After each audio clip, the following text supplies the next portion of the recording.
Do you have obsessive thoughts? Thoughts like, if I don't do this, something bad's going to happen. If you do, then you could have OCD. OCDs can start at any time in anyone's life. However, they're most prevalent for starting in childhood. Yeah, so if you have ever felt helpless or out of control or vulnerable, then you might start OCD behaviours because you want to do something to give you a sense of control. You want to do something that might help make a difference at a time when you feel that you just can't help and there's nothing you can do to make it better. So, for example, you might have a family member who's really sick or really ill when you're a child. You might think that that's something to do with germs, or perhaps you contributed, or perhaps you don't want to get ill yourself. So you might start to hand wash and you might start to be very observant on high alert for germs, and then that kind of grows out of control.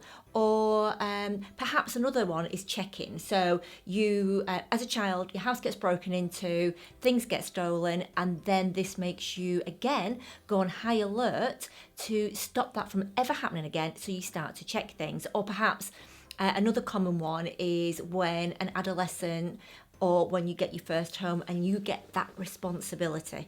Suddenly you're responsible either for your home or your family's home, and therefore you then start to become very aware again of checking doors and windows, and it kind of grows. I think that's important. When the first time that you get a key and you are responsible for your parents' house, that's a big responsibility.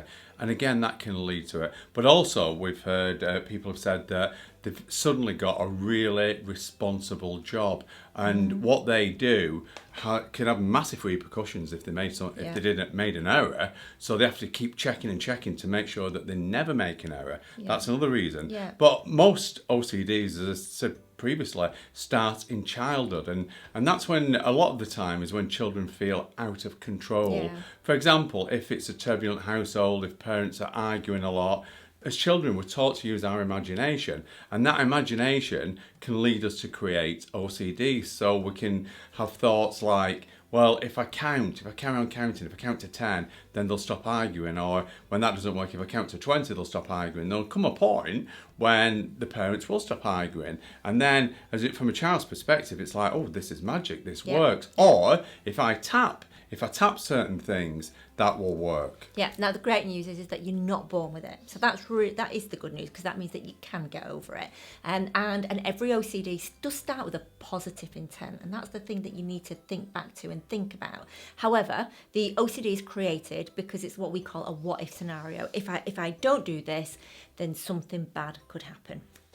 The best way to address and successfully overcome an OCD is to not to fight the compulsions, but to look at how did this start, and also how did I interpret things back then. You see, if it started in childhood and you've got a child's thought process, as an adult it can be quite difficult to understand that, but you've got to look at it from when did it start, what was I thinking back then, and get into that mindset. Yeah, and the thing is, even if you don't know how it started, then don't panic, because we do have a film here on our YouTube channel. It's a really simple technique that we use to help people to find and address the origins of their OCD, of their anxieties, fears, and negative behaviours. So do take a look at our timeline film. That will help.